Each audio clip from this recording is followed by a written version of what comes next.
All right. This will probably be a shorter video. I didn't quite know where I wanted to take a video today or what, so I figured I was looking at my jacket because I was just about to wash it. So I'm like, well, I guess I could make a video on these heated jackets because we've been wearing them for a little bit at work now for a few years. I got my dad the thinner one, the cloth material, and he really liked it. The heating coils get really hot. I mean, you feel it within a minute, about a minute, 2 minutes, you start feeling it on your back. I decided to get the thicker one because I like being warm, definitely on the job. Especially some of the jobs we're on, there's no heat, no power, and we're in the mountains. So this comes in handy. Oh, just turned off. Comes in handy. I've had a lot of people already ask me about this jacket, and I tell them, if you got the money, it's a great investment. I mean, I got my buddy. He fly fishes in Montana. I got him one, and he loves it. It's super practical for that purpose too. Camping, fishing, just any sort of cold weather jobs. I would give this a shot. Check it out. They're super durable, pretty easy to clean, washable. They're stylish. They look pretty good on the job site. They are a little bit heavy. That's the only thing I would say. Once you're loaded down with the battery, it's gonna take a while to get used to it, but I hardly notice it anymore. So back to what the video was about. The contractors board recently raised the unlicensed limit from $500 to $1,000. So it's the same as it was before. Before, it was unlicensed contractors could only perform jobs $500 in labor and material. Ran out of storage, but we fixed that. Back to what I was saying. Before, it was only $500 in labor and material. So if customer wanted you to do a paint repair on, I would say, a main kitchen living room area, buying the primer and the paint is going to put you at a few $100. So right off the back, you're already at that limit. So I went on the board meetings a good amount of times, and I was just telling them, with all the issues regarding the shortages of housing, homelessness, costs, and the workforce that especially with all the businesses leaving California for that reason, that limit is way too small. And compared elsewhere, you're talking Tennessee is $25,000. Let's see where else. North Carolina's 50,000, Louisiana's 75,000. I know Vermont's like 15,000 now or something. And pretty much all the limits are pretty high. And that's if they have the licensing. So I made that point to them. And I don't know if it was my actions maybe that helped it or not, because I did go on that board meeting. I'm telling you, like, every meeting for about a year, 2 years, just constantly pressing the issue, bringing it up. And just recently, they raised that limit, so now it's $1,000 in labor and material. So that's definitely a lot better. Not much, I also made a post on our contractors, helping contractors page, which is kind of just like an outreach. And I was just saying, you know, the only thing better than this something would have been nothing, you know, because it wasn't much. A $500 increase is not, it's not doing anything, especially with the price, the inflation and everything. It's just, it's not doing anything.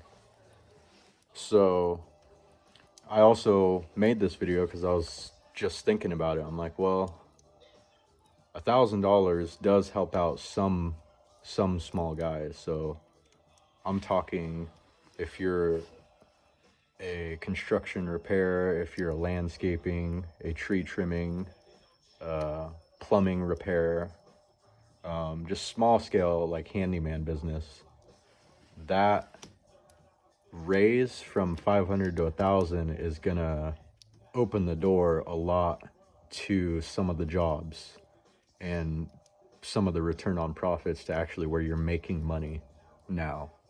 If you don't want to get licensed, you could actually work, make some money, not feel like you're breaking the law 24/7. So, like if you're a landscaper, there is no material, so you're not charging any material. So that $1,000 limit is full profit, whatever you decide to charge, as long as it doesn't surpass that $1,000 limit.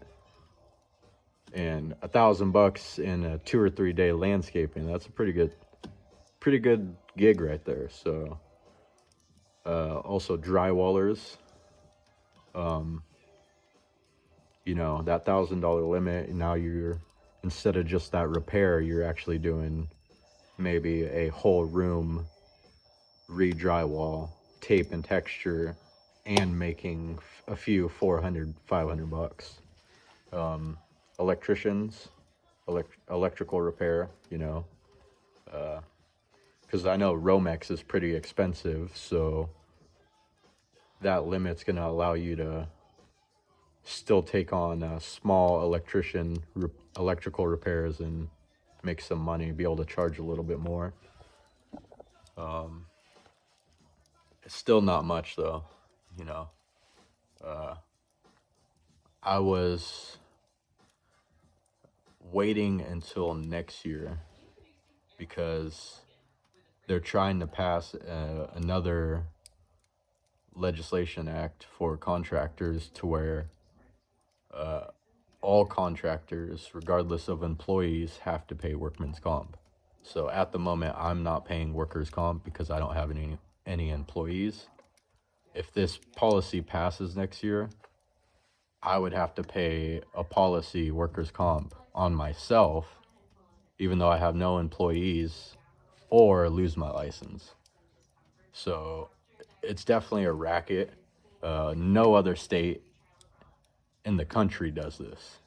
California would be the first, and it's just complete opposite of what needs to be done in the state, given the shortages of housing and what the issues I pressed to the board. So I told them the cost of our licensing, the entry restrictions, the testing, the years of experience, it's a lot more burdensome compared to anywhere else. If you're given Texas, Montana, Washington, Florida, you know, complete different ballgame. So this is also another step in the wrong direction to make housing prices, homelessness, and just the market for contractors just that much harder. So I was gonna bring it up at the next board meeting and just tell them it's good that we're making leeway, that we've because I also said testing centers, because they used to only have 7 testing centers throughout the state.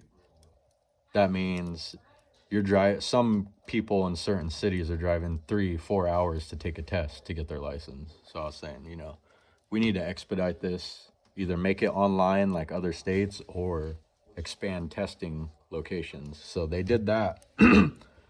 So now there's more testing locations, but we still need to keep the ball rolling and just make the system easier, make it more equitable, more competitive, and more on par with kind of the national standards.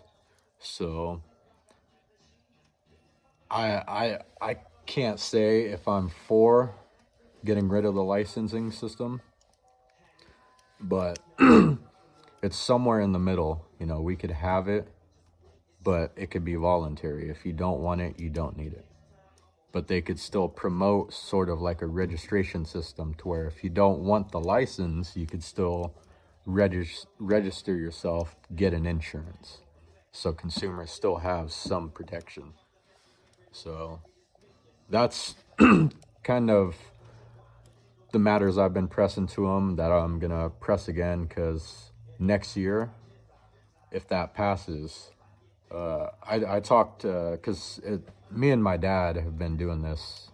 He's been doing flooring for a long time, and this kind of our business. I told him, you know, if they pass this bill, that's it. I'm not paying it. You know, I'm just gonna drop the license. It's pointless. And he was saying he was gonna cover it. I'm like, it's not the point. You know, we shouldn't be paying this much while no one else is, even though we're in the same industry. So hopefully I can make that strong argument. They could recognize the change and the benefits that could be derived from a different system, and everyone could benefit.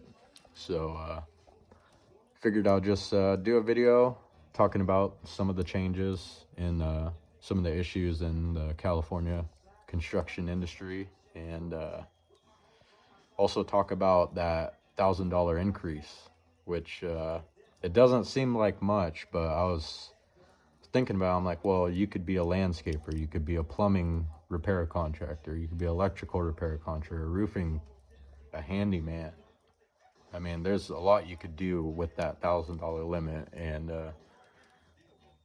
you could innovate. And if you have a good reputation and do good work, it'll speak for itself. And I was also thinking, well, if you don't have a license, there's also going to be incentive for consumers to kind of stay away from your service. I was like, no, that's not really the case, because people like good deals. And I called my insurance agency that I have for my contractor insurance, and I was just asking, so if I don't have a license, would you still insure me?